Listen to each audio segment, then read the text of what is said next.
പ്രിയപ്പെട്ടവരെ, ഇന്ന് ഈ ഒരു മോഡ്യൂളിലൂടെ നമ്മൾ ചർച്ച ചെയ്യുന്നത് ടൈപ്പ് 1 പ്രമേഹം ബാധിച്ച കുട്ടികളുടെ ചികിത്സ സ്കൂളുകളിൽ എങ്ങനെ നൽകാം. ഇത് സ്കൂൾ അധ്യാപകർക്ക് വേണ്ടിയുള്ള ഒരു പഠന സഹായിയാണ്. ഇതിൽ നമ്മൾ പറയുന്ന കാര്യങ്ങളെല്ലാം തന്നെയും Indian society for paediatric and adolescent endocrinology എന്ന കുഞ്ഞുങ്ങളുടെ ഹോർമോൺ സംബന്ധമായ രോഗങ്ങൾ ചികിത്സിക്കുന്ന വിദഗ്ധ ഡോക്ടർമാരുടെ സംഘടന രൂപീകരിച്ചതാണ്. അതിൽ ഡോക്ടർ ഷിരിഷ, ഡോക്ടർ പ്രീതി സിംഗ്, ഡോക്ടർ ദിവ്യലക്ഷ്മി എന്നിവരാണ് ഇതിനു വേണ്ടിയിട്ടുള്ള എല്ലാ കാര്യങ്ങളും ചെയ്തിട്ടുള്ളത്. ഇത് മലയാളത്തിലേക്ക് മൊഴിമാറ്റം ചെയ്തിരിക്കുന്നത് doctor Veena, doctor Deepa, doctor Parvathi, doctor Riyas and doctor Sheeja Madhavan. നമുക്ക് മോഡ്യൂളിലേക്ക് പോകാം. ഇന്ന് നമ്മൾ ചർച്ച ചെയ്യാൻ പോകുന്നത് എന്താണ് പ്രമേഹം, പ്രമേഹത്തിൻ്റെ തരങ്ങൾ ഏതൊക്കെയാണ്, പ്രമേഹം എന്തുമാത്രം ഉണ്ട് നമ്മുടെ സമൂഹത്തിൽ, പ്രമേഹമുള്ള ഒരു കുട്ടിയുടെ സുരക്ഷയും ക്ഷേമവും സുഗമമാക്കുന്നതിൽ അധ്യാപകന്റെ പങ്ക് എന്താണ്, രക്തത്തിലെ പഞ്ചസാരയുടെ അളവ് കുറഞ്ഞും കൂടിയും വരുമ്പോൾ അത് എങ്ങനെ തിരിച്ചറിയാം, അവിടെ ഒരു അധ്യാപകന് എന്ത് ചെയ്യാൻ കഴിയും, ഭക്ഷണക്രമം, സ്പോർട്സ്, മറ്റ് പ്രവർത്തനങ്ങൾ എന്നിവയുടെ ഒരു ശുപാർശ ഡോക്ടർമാർക്ക് എന്താണ് നിങ്ങൾക്ക് നൽകേണ്ടതുള്ളത്, ഇത്തരം കുട്ടികളെ പകലും രാത്രിയിലും സ്കൂളുകളിൽ നടക്കുന്ന ക്യാമ്പുകളിൽ അതുപോലെ പരീക്ഷകളിൽ ഒക്കെ പങ്കെടുപ്പിക്കുമ്പോൾ നമ്മൾ എന്തൊക്കെയാണ് ശ്രദ്ധിക്കേണ്ടത്, ഇതൊക്കെയാണ് നമ്മൾ ഈ ഒരു മോഡ്യൂളിലൂടെ ചർച്ച ചെയ്യാനായിട്ട് ഉദ്ദേശിക്കുന്നത്. ആദ്യമായി എന്താണ് പ്രമേഹം എന്ന് നോക്കാം. ഈ ഭാഗം ചർച്ച ചെയ്യുന്നത് ഞാൻ ഡോക്ടർ റിയാസ്, പീഡിയാട്രിക്സിലെ അസോസിയേറ്റ് പ്രൊഫസറാണ്. രക്തത്തിലെ പഞ്ചസാര അല്ലെങ്കിൽ ഗ്ലൂക്കോസിന്റെ അളവ് നിയന്ത്രിക്കാൻ കഴിയാത്ത അവസ്ഥയ്ക്കാണ് നമ്മൾ പ്രമേഹം അല്ലെങ്കിൽ ഡയബറ്റിസ് എന്ന് പേരിട്ട് വിളിക്കുന്നത്. ഇത് രണ്ട് കാരണങ്ങൾ കൊണ്ട് വരാം. ഒന്നെങ്കിൽ ഇൻസുലിൻ എന്ന ഹോർമോണിന്റെ ഉൽപാദനം കുറയുന്നതിനാൽ, അല്ലെങ്കിൽ ഇൻസുലിൻ എന്ന ഹോർമോണിന്റെ പ്രവർത്തനം കുറയുന്നതാൽ. നമുക്ക് പലർക്കും അറിയാമായിരിക്കും, നമ്മുടെ ശരീരത്തിലുള്ള വയറിന് അടുത്തായിട്ട് സ്ഥിതി ചെയ്യുന്ന പാൻക്രിയാസ് എന്ന് പറയുന്ന അവയവത്തിൽ നിന്നാണ് ഇൻസുലിൻ ഹോർമോൺ ഉൽപ്പാദിപ്പിക്കപ്പെടുന്നത്. ടൈപ്പ് 1 ഡയബറ്റിസിൽ ശരീരത്തിൻ്റെ സ്വന്തം പ്രതിരോധ സംവിധാനം ഇൻസുലിൻ ഹോർമോൺ ഉൽപ്പാദിപ്പിക്കുന്ന ബീറ്റാ കോശങ്ങളെ ആക്രമിക്കുകയും അവയെ നശിപ്പിക്കുകയും ചെയ്യുന്നു. അതിനാൽ തന്നെ ഇൻസുലിൻ്റെ അളവ് കുറയുന്നു. ഇതാണ് കുട്ടികളിൽ വരുന്ന ഡയബറ്റിസ്. എന്താണ് ഗ്ലൂക്കോസും ഇൻസുലിനും തമ്മിലുള്ള ബന്ധം? നമുക്ക് എല്ലാവർക്കും ഗ്ലൂക്കോസ് ആവശ്യമാണ്. നമുക്കറിയാം, ആർക്കെങ്കിലും ഒരു ക്ഷീണം വന്നാൽ നമ്മൾ ഉടനെ ഗ്ലൂക്കോസ് കലക്കി കൊടുക്കും ക്ഷീണം മാറാനായിട്ട്. അപ്പോൾ നമ്മൾ അറിഞ്ഞിരിക്കേണ്ടത്, കാറിനുള്ള പെട്രോൾ പോലെ അല്ലെങ്കിൽ ഗ്യാസ് പോലെ നമുക്ക് ഊർജ സ്രോതസ്സാണ് ഗ്ലൂക്കോസ്. നമ്മൾ കഴിക്കുന്ന ഏത് ഭക്ഷണവും ദഹന വ്യവസ്ഥ ഗ്ലൂക്കോസായി മാറ്റുകയാണ് ചെയ്യുന്നത്. എന്തുകൊണ്ടാണ് നമുക്ക് ഇൻസുലിൻ വേണ്ടത്? ഗ്ലൂക്കോസും ഇൻസുലിനും തമ്മിലുള്ള ബന്ധം അവിടെയാണ്. നമ്മുടെ ശരീരത്തിലെ എല്ലാ അവയവങ്ങളും കോശങ്ങളാൽ നിർമ്മിക്കപ്പെട്ടിരിക്കുന്നു. ഓരോ കോശവും ഒരു അടഞ്ഞ കുമിള പോലെയാണ്. കോശത്തിലേക്ക് പല വസ്തുക്കളും പ്രവേശിക്കുന്നതായും പുറത്തേക്ക് പോകുന്നതായും നമ്മൾ പഠിച്ചിട്ടുണ്ട്. കോശത്തിലേക്ക് പ്രവേശിക്കുന്ന ഏത് വസ്തുവും ഒരു പ്രത്യേക വാതിലിലൂടെ കടന്നു പോകേണ്ടതുണ്ട്. ഇൻസുലിനും ഗ്ലൂക്കോസും അങ്ങനെയാണ് ബന്ധപ്പെട്ടിരിക്കുന്നത്. ഇൻസുലിൻ ഗ്ലൂക്കോസിനെ കടത്തിവിടാനുള്ള വാതിലിൻ്റെ ഒരു താക്കോൽ പോലെയാണ് പ്രവർത്തിക്കുന്നത്. ഇൻസുലിൻ കോശങ്ങളുടെ ഗ്ലൂക്കോസ് വാതിൽ തുറക്കുമ്പോൾ ഗ്ലൂക്കോസ് ഉള്ളിൽ കടക്കുകയും നമുക്ക് ഊർജം ലഭിക്കുകയും ചെയ്യും. എന്തെങ്കിലും കാരണവശാൽ നമുക്ക് ഇൻസുലിൻ എന്ന താക്കോൽ നഷ്ടപ്പെട്ടു പോവുകയോ അല്ലെങ്കിൽ ആ താക്കോൽ പ്രവർത്തിക്കാതിരിക്കുകയോ ചെയ്താൽ, ഇൻസുലിൻ പ്രവർത്തിക്കാതിരിക്കുകയോ ചെയ്താൽ ഗ്ലൂക്കോസിന് കോശങ്ങളുടെ ഉള്ളിൽ കടക്കാൻ കഴിയില്ല, നമുക്ക് ഊർജം ലഭിക്കുകയുമില്ല. അങ്ങനെ വരുമ്പോൾ കുഞ്ഞിന് അമിതമായ ക്ഷീണം ഉണ്ടാകുന്നു. ടൈപ്പ് 1 ഡയബറ്റീസിൽ നേരത്തെ പറഞ്ഞതുപോലെ പാൻക്രിയാസിൽ നിന്നുള്ള ഇൻസുലിൻ്റെ പ്രവർത്തനം കുറയുകയും അതുവഴി ഇൻസുലിൻ ഇല്ലാത്ത അവസ്ഥ ഉണ്ടാകുകയും രക്തത്തിൽ ഗ്ലൂക്കോസിന്റെ അളവ് കൂടുകയും ചെയ്യുന്നു. ഇതൊരു സ്വയം പ്രതിരോധ അവസ്ഥയാണ്, ഓട്ടോ ഇമ്മ്യൂൺ അസുഖങ്ങൾ എന്ന് നമ്മൾ പറഞ്ഞു കേട്ടിട്ടുണ്ടായിരിക്കും. ഇതൊരു ജീവിതശൈലി രോഗമേ അല്ല. ഇത് ടൈപ്പ് 2 പ്രമേഹത്തിൽ നിന്ന് വ്യത്യസ്തമാണ്. അധ്യാപകൻ എന്നുള്ള രീതിയിൽ നമ്മൾ വളരെ കൃത്യമായി അറിഞ്ഞിരിക്കേണ്ട ഒരു കാര്യമാണ്, ടൈപ്പ് 2 ഡയബറ്റിസും ടൈപ്പ് 1 ഡയബറ്റിസും തികച്ചും വ്യത്യസ്തമായ രണ്ട് രോഗങ്ങളാണ്. എന്താണ് ടൈപ്പ് 2 ഡയബറ്റിസ്? ടൈപ്പ് 2 ഡയബറ്റിസിൽ ഇൻസുലിൻ ഉൽപ്പാദിപ്പിക്കുന്നുണ്ട്, പക്ഷെ അത് കാര്യക്ഷമമായി പ്രവർത്തിക്കുന്നില്ല. അതായത് നമ്മൾ നേരത്തെ പറഞ്ഞ വാതിൽ തുറക്കാൻ ആ താക്കോലിന് ആകുന്നില്ല. താക്കോൽ ഉണ്ടെങ്കിൽ അമിതമായ ഭാരം അല്ലെങ്കിൽ വ്യായാമത്തിന്റെ അഭാവം, ഉറക്കക്കുറവ്, സമ്മർദ്ദം, ഇത്തരം ജീവിതശൈലി പ്രശ്നങ്ങളാണ് ടൈപ്പ് 2 ഡയബറ്റിസ് ഉണ്ടാക്കുന്നത്. സാധാരണയായി വീട്ടിൽ ഒരാളിന് ടൈപ്പ് 2 ഡയബറ്റിസ് ഉണ്ടെങ്കിൽ മറ്റൊരാളിന് വരാനുള്ള സാധ്യത വളരെ കൂടുതലാണ് ടൈപ്പ് 2 ഡയബറ്റിസിന്റെ കാര്യത്തിൽ. ഇതിന്റെ ചികിത്സ പ്രധാനമായും ജീവിതശൈലിയിൽ വരുന്ന മാറ്റങ്ങളും അതുപോലെ അതിനു വേണ്ടിയിട്ടുള്ള മരുന്നുകളും ആണ്.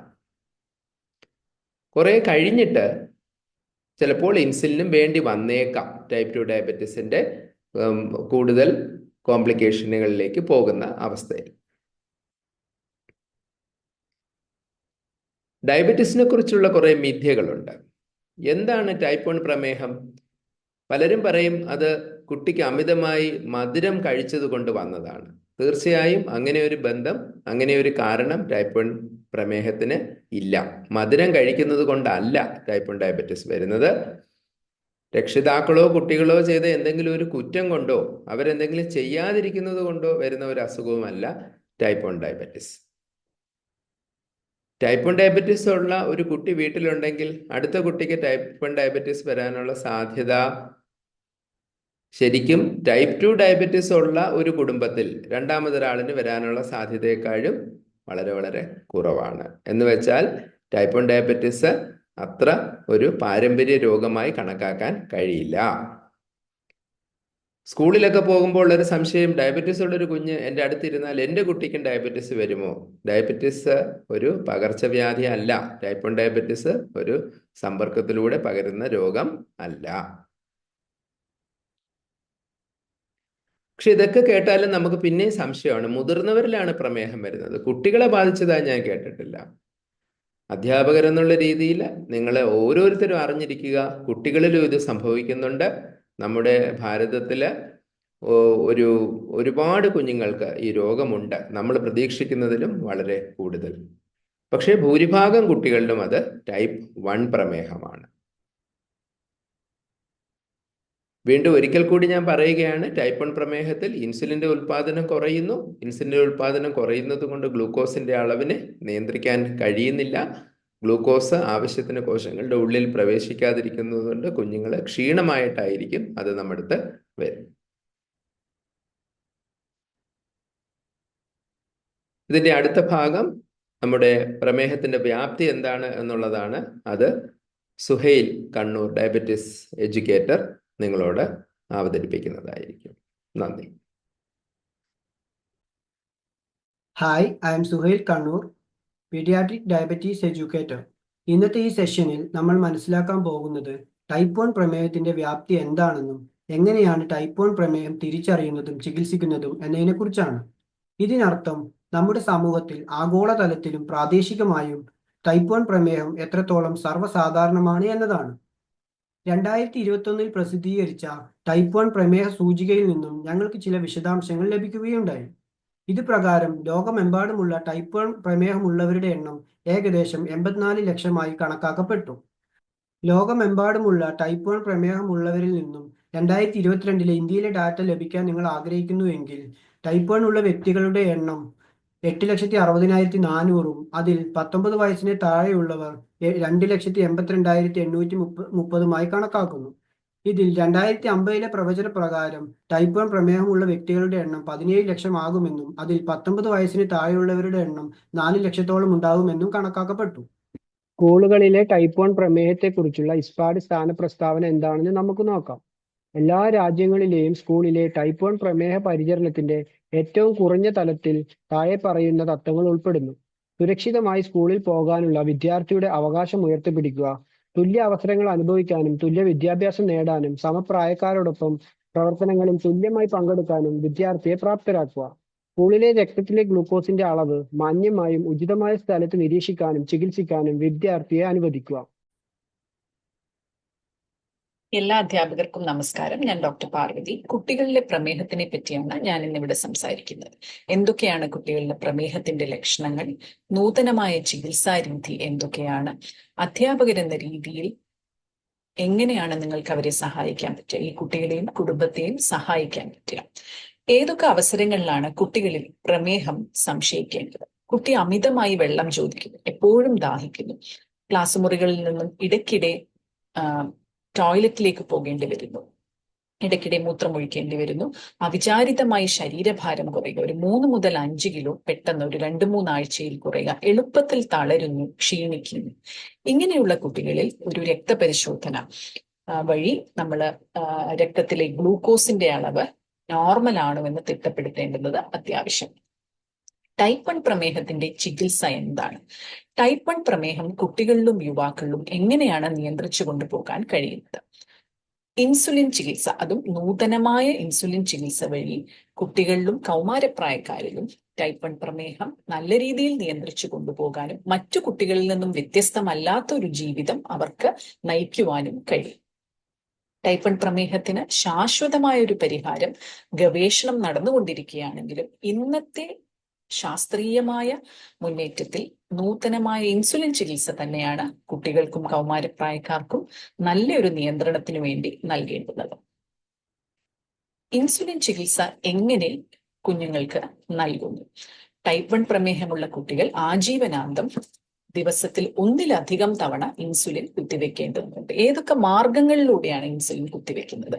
ഭക്ഷണത്തിന് 3 നേരത്തെ ഭക്ഷണത്തിന് തൊട്ട് മുന്നേ ആയിട്ട് ഇൻസുലിൻ എടുക്കുന്നു. അതുകൂടാതെ രാത്രിയിലോ രാവിലെയോ ഒരു തവണയുള്ള ഇൻസുലിനും എടുക്കുന്നതാണ് അതിന്റെ രീതി. ഇൻസുലിൻ സിറിഞ്ചുകൾ, അതായത് വയലിൽ നിന്ന് ഇൻസുലിൻ സിറിഞ്ചുകൾ വഴി നൽകാം. കുറച്ചധികം വർഷങ്ങളിലായി ഇൻസുലിൻ പേന നമുക്ക് കിട്ടുന്നുണ്ട്. ഇതുവഴിയും ഇൻസുലിൻ വേദന കുറച്ച് കുട്ടികൾക്ക് നൽകാവുന്നതാണ്. ഏറ്റവും നൂതനമായ രീതി ഇൻസുലിൻ പമ്പാണ്. ശരീരത്തിലെ പാൻക്രിയാസ് പ്രവർത്തിക്കുന്ന പോലെ തന്നെ കുട്ടികൾക്ക് ഇൻസുലിൻ കൃത്യമായി എത്തിച്ച് അവരുടെ രക്തത്തിലെ ഗ്ലൂക്കോസ് നന്നായി നിയന്ത്രിക്കുന്ന ഒരു ഉപകരണമാണ് ഇൻസുലിൻ പമ്പ്. ഈ 3 മാർഗങ്ങളിലൂടെ കുട്ടികൾക്ക് ഇൻസുലിൻ നൽകാവുന്നതാണ്. ദിവസത്തിൽ പലതവണ അവർ ഇൻസുലിൻ എടുക്കേണ്ടി വരും. ഇനി കുട്ടികളിൽ ഇൻസുലിൻ എടുക്കുന്നതിന് മുമ്പായി അല്ലെങ്കിൽ പ്രത്യേകിച്ച് അവർ ക്ഷീണം കാണിക്കുമ്പോഴൊക്കെ അവരിൽ രക്തം എടുത്ത് ഷുഗർ പരിശോധിക്കേണ്ടത്, ഗ്ലൂക്കോസ് പരിശോധിക്കേണ്ടത് വളരെ അത്യാവശ്യമാണ്. അതിനെന്തൊക്കെയാണ് മാർഗങ്ങൾ? നമുക്കെല്ലാം അറിയാം, ഗ്ലൂക്കോമീറ്റർ, മുതിർന്നവരിലും നമ്മൾ ഉപയോഗിക്കുന്ന അതേ ഗ്ലൂക്കോമീറ്റർ ആണ്. അതിലെ സ്ട്രിപ്സ് ഉപയോഗിച്ച് നമ്മൾ കുട്ടികളുടെ വിരലിൽ ലാൻസെറ്റ് ഉപയോഗിച്ച് പരിശോധിച്ച് രക്തമെടുത്ത് സ്ട്രിപ്പിൽ നിറച്ച് മോണിറ്ററിൽ ഗ്ലൂക്കോസിന്റെ അളവ് കാണിക്കുന്ന രീതിയാണ് ഗ്ലൂക്കോമീറ്റർ അവലംബിക്കുന്നത്. അതുകൂടാതെ കുറച്ചധികം വർഷങ്ങളായി ഇപ്പോൾ കണ്ടിന്യൂസ് ഗ്ലൂക്കോസ് മോണിറ്ററിംഗ് വഴി കുട്ടികളുടെ വിരലിൽ എപ്പോഴും കുത്തി പരിശോധിക്കാതെ ഈ ഒരു സെൻസർ തൊലിക്കടിയിൽ ഘടിപ്പിച്ച് അതൊരു 10 മുതൽ 14 ദിവസം വരെ നമുക്ക് ഉപയോഗിക്കാവുന്നതാണ്. ഈ ഇരിക്കുന്ന റീഡർ വഴി കുട്ടിയുടെ ഷുഗർ കൃത്യമായി എപ്പോഴൊക്കെ ആവശ്യമുണ്ടോ നമുക്കത് അറിയാൻ കഴിയും. അല്ലെങ്കിൽ മൊബൈൽ ആപ്പ് വഴിയും അറിയാൻ കഴിയും. ഈ മാർഗങ്ങളിലൂടെ കുട്ടികളുടെ ഷുഗർ ഇടയ്ക്കിടയ്ക്ക് പരിശോധിച്ച് അത് നിയന്ത്രിച്ച് കൊണ്ടുപോകുകയാണ് നാം ചെയ്യേണ്ടത്. പ്രത്യേകിച്ച് ഭക്ഷണം കഴിക്കുന്നതിന് മുമ്പ് ഷുഗറിന്റെ അളവ് നോക്കി ഇൻസുലിൻ തിട്ടപ്പെടുത്തുക. ഭക്ഷണം കഴിക്കുന്നത് എത്രയാണെന്ന് അതിന്റെ അളവ് നോക്കുക. അങ്ങനെ ഇൻസുലിൻ തിട്ടപ്പെടുത്തി കൊടുക്കുന്നതാണ് ഏറ്റവും നല്ലതായ നൂതനമായ ചികിത്സാ രീതി. പ്രമേഹമുള്ള കുട്ടിയുടെ സുരക്ഷയും ക്ഷേമവും ഉറപ്പുവരുത്തുന്നതിനും തുല്യ അവസരങ്ങൾ നൽകുന്നതിനും ഒരു അധ്യാപകൻ എന്ന രീതിയിൽ അല്ലെങ്കിൽ ഒരു അധ്യാപിക എന്ന രീതിയിൽ എന്താണ് നിങ്ങളുടെ പങ്ക്? സ്കൂളിൽ വെച്ച് കുട്ടിക്ക് രക്തത്തിലെ ഗ്ലൂക്കോസ് പരിശോധിച്ച് കുത്തിവെപ്പ് നൽകേണ്ടതുണ്ട്, തീർച്ചയായും ആവശ്യമാണ്. കുട്ടികൾ ഒരു ദിവസത്തിന്റെ 50% കുട്ടികൾ സ്കൂളുകളിൽ ചെലവഴിക്കുന്നതാണ് നമ്മുടെ കുട്ടികൾ, നമുക്കെല്ലാം അറിയാം. അപ്പോൾ ആ സമയത്ത് അവരുടെ രക്തത്തിലെ ഗ്ലൂക്കോസ് വ്യതിയാനം വരാവുന്നതാണ്. അവരുടെ ഡോക്ടർ അവർക്കൊരു ഡയബറ്റിസ് മാനേജ്മെന്റ് പ്ലാൻ എഴുതി നൽകിയിട്ടുണ്ടാവും. അതനുസരിച്ച് ഷുഗറിന്റെ ലെവൽ അനുസരിച്ച് ഷുഗർ കൂടിയിരിക്കുകയാണെങ്കിൽ ഇൻസുലിൻ കൂടിയ ഡോസിൽ എടുക്കേണ്ടി വരും. അതിനൊരു ഡയബറ്റിക് മാനേജ്മെന്റ് പ്ലാൻ നൽകിയിട്ടുണ്ടാവും. അത് മാതാപിതാക്കൾ സ്കൂളുകളുമായി ഷെയർ ചെയ്യേണ്ടതാണ്. അതനുസരിച്ച് കുട്ടിക്ക് ആവശ്യമായ ഇൻസുലിൻ നൽകുകയാണ് വേണ്ടത്. പല ഘടകങ്ങൾ കുട്ടിയുടെ ശരീരത്തിലെ ഷുഗറിനെ ബാധിക്കാം. കുട്ടിക്ക് പനിയുള്ളപ്പോൾ ഷുഗർ കൂടാം, അല്ലെങ്കിൽ ഛർദിൽ അതൊക്കെ ഉള്ളപ്പോൾ ഷുഗർ കുറയാം. അപ്പോൾ നമ്മൾ മികച്ച പ്രയത്നങ്ങൾ നടത്തിയാലും ഷുഗറിന്റെ അളവ് ചാഞ്ചാടാം. അതായത് ചിലപ്പോൾ ഉയർന്നു നിൽക്കാം, കുറഞ്ഞു നിൽക്കാം. അതിനനുസരിച്ചുള്ള ചികിത്സാ രീതികൾ കൃത്യമായ ഒരു കെയർ പ്ലാനിൽ ഡോക്ടർ നൽകുന്നതായിരിക്കും. ഉയർന്നതോ കുറഞ്ഞതോ ആയ രക്തത്തിലെ ഗ്ലൂക്കോസ് കുട്ടിക്ക് ശ്രദ്ധ കേന്ദ്രീകരിക്കാനും പഠിക്കാനും കളിക്കാനുമുള്ള കഴിവിനെ ബാധിക്കും. അതുകൊണ്ട് അത് കൃത്യമായി നമ്മൾ കണ്ടെത്തി അതിന് വേണ്ടുന്ന സഹായം, ഷുഗർ കുറയുന്ന കുട്ടികൾക്ക് അത് ഷുഗർ അല്ലെങ്കിൽ ഗ്ലൂക്കോസ് നൽകി അത് കറക്റ്റ് ചെയ്യുക. ഷുഗർ ഒരുപാട് കൂടുന്നു, കുട്ടി ഛർദ്ദിക്കുന്നു, പെട്ടെന്ന് കുട്ടിയെ ആശുപത്രിയിൽ എത്തിക്കുക, അല്ലെങ്കിൽ മാതാപിതാക്കളെ അറിയിക്കുക. അങ്ങനെയുള്ള കാര്യങ്ങൾ സ്കൂളുകളുടെയും ശ്രദ്ധയിൽ വരേണ്ടതാണ്. കുട്ടികൾ അവർ ഉണർന്നിരിക്കുന്ന സമയത്തിന്റെ 50% സ്കൂളുകൾ ചെലവഴിക്കുന്നതിനാൽ സ്കൂളിലും നല്ല ഗ്ലൂക്കോസിന്റെ അളവ് നിലനിർത്തേണ്ടത് പിന്നീട് അവരുടെ ടൈപ്പ് 1 പ്രമേഹത്തിന്റെ നിയന്ത്രണത്തിനും വേറെ പാർശ്വഫലങ്ങൾ ഉണ്ടാകാതിരിക്കുന്നതിനും വളരെ പ്രധാനമാണ്. അപ്പോൾ ഇതിനായി അധ്യാപകരെന്ന രീതിയിൽ നമ്മൾ എന്തൊക്കെ അറിഞ്ഞിരിക്കണം? ടൈപ്പ് 1 പ്രമേഹമുള്ള കുട്ടികളെ എങ്ങനെയാണ് നമുക്ക് സഹായിക്കാൻ കഴിയുക? സ്കൂളിൽ പ്രമേഹത്തിന്റെ നിയന്ത്രണത്തിന് ആവശ്യമായ സാധനങ്ങൾ കൊണ്ടുവരാൻ കുട്ടികളെ അനുവദിക്കുക. അതായത് ഇൻസുലിൻ പേന അല്ലെങ്കിൽ സിറിഞ്ചുകൾ. ചില കുട്ടികൾ ഇൻസുലിൻ പമ്പ് ഉപയോഗിക്കുന്നവരായിരിക്കും. ഗ്ലൂക്കോമീറ്റർ അല്ലെങ്കിൽ CGM റീഡർ, അതിന്റെ ആപ്പ്. കുറഞ്ഞ ഗ്ലൂക്കോസിന്റെ ചികിത്സാ കിറ്റ്, അതായത് ഷുഗർ കുറഞ്ഞു പോയാൽ 70-ൽ താഴെ കുറഞ്ഞു പോയാൽ അവർ കഴിക്കേണ്ട ഗ്ലൂക്കോസ് അല്ലെങ്കിൽ ഗ്ലൂക്കോസിന്റെ ടാബ്ലറ്റ് ഉള്ള കിറ്റ്. അധികമായ ലഘുഭക്ഷണം, ഇത് കുട്ടികളെ കൊണ്ടുവരാൻ അനുവദിക്കുക. അതേപോലെ തന്നെ പ്രധാനമാണ് കുട്ടികൾ പരിശോധിക്കുകയും രക്തത്തിലെ ഷുഗർ പരിശോധിക്കുകയും ഇൻസുലിൻ കുത്തിവെക്കുകയും ചെയ്യുമ്പോൾ അവരെ പിന്തുണയ്ക്കുക. സ്കൂളിൽ പരിശോധിക്കാനും കുത്തിവെക്കാനും, പ്രത്യേകിച്ച് ചെറിയ കുട്ടികളെ പരിശോധിക്കാൻ മാതാപിതാക്കളെ, അവരുടെ രക്ഷിതാക്കളെ അനുവദിക്കുക. ഇതിലൂടെ നല്ല രീതിയിൽ ടൈപ്പ് 1 പ്രമേഹം കുഞ്ഞുങ്ങളിലും കൗമാരപ്രായക്കാരിലും നിയന്ത്രിച്ചു കൊണ്ടുപോകാൻ അധ്യാപകർക്കും സമൂഹത്തിനും അവരെ സഹായിക്കാൻ കഴിയും. നമസ്കാരം.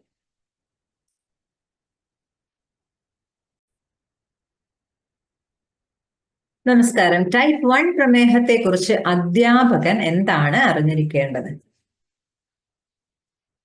ഓരോ പ്രധാന ഭക്ഷണത്തിന് മുൻപ് കുട്ടി ഇനി പറയുന്നവ ചെയ്യണം. രക്തത്തിലെ ഗ്ലൂക്കോസ് പരിശോധിച്ച് അതിനനുസരിച്ച് ഇൻസുലിൻ കുത്തിവെക്കുക. രക്തത്തിലെ ഗ്ലൂക്കോസ് പരിശോധന മറ്റ് ഏതൊക്കെ അവസരങ്ങളിൽ ചെയ്യണം? ഒന്ന്, കായിക വ്യായാമത്തിന് മുൻപും ശേഷവും. പരീക്ഷാ സമയത്ത് അല്ലെങ്കിൽ എപ്പോൾ വേണമെങ്കിലും കുട്ടിക്ക് ഏതെങ്കിലും വിധത്തിൽ അസുഖം തോന്നുന്നുവെങ്കിൽ രക്തം പരിശോധിക്കുക.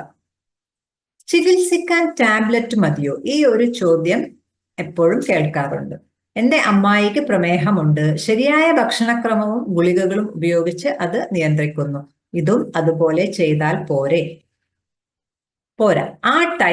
ആ പ്രമേഹം ടൈപ്പ് 2 പ്രമേഹമാണ്. ടൈപ്പ് 2 പ്രമേഹവും ടൈപ്പ് 1 പ്രമേഹവും തമ്മിൽ ആശയക്കുഴപ്പത്തിലാകരുത്.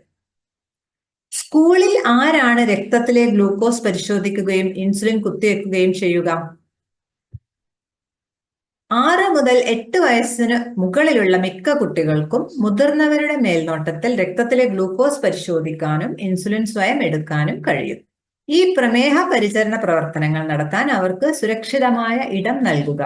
സ്വന്തം ക്ലാസ് റൂം തന്നെയാണ് ഏറ്റവും മികച്ച ഓപ്ഷൻ. അല്ലെങ്കിൽ ശൂന്യമായ ക്ലാസ് മുറി, അല്ലെങ്കിൽ മെഡിക്കൽ റൂം, അല്ലെങ്കിൽ സ്റ്റാഫ് റൂം എന്നിവ. മറ്റ് ഏതൊരു കുട്ടിയെയും പോലെയാണ് പ്രമേഹ രോഗബാധിതനായ കുട്ടിയും. എന്നാൽ പ്രധാനപ്പെട്ട ചില കാര്യങ്ങൾ നമ്മൾ എപ്പോഴും ഓർത്തിരിക്കാനുണ്ട്. ചെറിയ കുട്ടികൾക്ക് ആരാണ് രക്തത്തിലെ ഗ്ലൂക്കോസ് പരിശോധിക്കുകയും ഇൻസുലിൻ കുത്തിവെക്കുകയും ചെയ്യേണ്ടത്? മാതാപിതാക്കൾക്ക് സ്കൂൾ നഴ്സിനെയോ ക്ലാസ് ടീച്ചറെയോ ഇൻസുലിൻ കുത്തിവെപ്പ് നൽകാൻ പഠിപ്പിക്കാം.